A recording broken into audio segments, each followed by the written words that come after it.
गांव का नाम कोई ज्यादा मशहूर नहीं था, लेकिन बदनाम जरूर था। वही का है ना, जहाँ बच्चे भी ढंग से पढ़ नहीं पाते। उसी गांव में आरव रहता था। आरव को लोग पहचानते थे, लेकिन उसकी पहचान हमेशा अधूरी रहती थी। कोई कहता मोहन का लड़का है, बड़ा सीधा है, तो कोई ये भी जोड़ देता सीधा है इसलिए दुनिया खा जाएगी इसे। आरव ये बातें सुनता था, कभी चुपचाप, कभी अनसुना करने की कोशिश करते हुए, लेकिन हर बात कहीं न कहीं उसके अंदर बैठ जाती थी। सुबह का समय था, चूल्हे पर रोटियां सिक रही थी। आरव, आज फिर देर हो जाएगी। कल मास्टर जी आए थे, कुछ बोले थे क्या? आरव जमीन पर बैठा कागज पर कुछ बना रहा था। उसने सिर उठाया। माँ, अगर कोई बच्चा पढ़ाई में कमजोर हो तो क्या वो जिंदगी में भी कमजोर ही रह जाता है? सरिता ने रोटी तवे से उतारी, हाथ धोए और उसके पास आकर बैठ गई।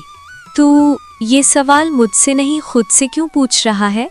क्योंकि सब लोग मुझसे यही सवाल पूछते हैं माँ, कभी सीधे कभी ताने में। सरिता की आंखें भर आईं। बेटा, दुनिया का काम है बोलना, पर तू अपने बारे में दुनिया की राय को आखिरी मत मान। उसी वक्त मोहन अंदर आए। सरिता, हर बात में बच्चे को ढाढ़स मत दिया कर, जिंदगी आसान नहीं होती। आरव ने पिता की तरफ देखा। पापा, क्या मैं सच में इतना पीछे हूँ? मोहन चुप हो गया। काफी देर बाद बोला, पीछे वो होता है जो चलना छोड़ देता है। क्लास में उस दिन टेस्ट था। मास्टर जी कॉपियां बांट रहे थे। जिसे आता है वो लिखेगा, जिसे नहीं आता वो आज भी बहाना ही ढूंढेगा। आरव की कॉपी खाली थी। ओए आरव, आज कितने नंबर की उम्मीद है? 0 या उससे कम? कुछ बच्चे हंस पड़े। आरव ने सिर नहीं उठाया। काश मैं भी हंस पाता, काश मुझे भी फर्क नहीं पड़ता। आरव, तेरी कॉपी देखकर ऐसा लग रहा है जैसे तू यहाँ बैठा ही नहीं था। सर, मैं कोशिश कर रहा हूँ। कोशिश से नंबर नहीं आते। ये लाइन आरव के दिल में गड़ गई। बारिश हो रही थी। आरव भीगता रहा। अगर कोशिश से कुछ नहीं होता तो मैं रोज क्या करता हूँ? अगर मैं बेकार हूँ तो मुझे इतना बुरा क्यों लगता है? वो हवेली में घुसा। हवेली में सन्नाटा था। पुराना बक्सा खोलते वक्त उसके हाथ कांप रहे थे। पता नहीं क्यों, पर दिल कह रहा है ये चीज साधारण नहीं है। कागज पढ़ते हुए उसकी आवाज भारी हो गई। लालच इसे मार देगा, डर इसे कमजोर करेगा और सच्चाई इसे जिंदा रखेगी। अगर तू सच में जादुई है तो मेरी जिंदगी बदल दे। उसने चिड़िया बनाई। चिड़िया उड़ी। आरव वहीं बैठ गया। तो गलती मेरी नहीं थी, मुझे बस मौका नहीं मिला था। घर आकर उसने सब दिखाया। सरिता डर गई। बेटा, ऐसी ताकत भगवान बहुत सोच समझ कर देता है। हर किसी को पता चला तो ये तुझसे छीन ली जाएगी। अगर तू इसे छुपा लेता है तो सुरक्षित रहेगा। और अगर मैंने छुपा लिया तो मैं भी उन्हीं जैसा हो जाऊंगा जो मुझे दबाते आए हैं। भाई, आज पहली बार लग रहा है कि तू सच में अलग है। अलग होना अच्छा भी हो सकता है और खतरनाक भी। अगर हम तीनों साथ रहें तो खतरा कम हो सकता है। मैं अकेले नहीं लड़ना चाहता। दुनिया में 2 तरह के लोग होते हैं, एक जो ताकत बनाते हैं और दूसरे जो ताकत छीनते हैं। मैं दूसरा हूँ। अगर आप ये ले गए तो आप मेरी आवाज भी ले जाएंगे। आवाज वही रखता है जिसके हाथ में ताकत हो। शायद मास्टर जी सही थे, कोशिश से कुछ नहीं होता। गलत। कोशिश से सब नहीं मिलता, पर बिना कोशिश कुछ भी नहीं मिलता। उस रात गांव में अजीब सी खामोशी थी।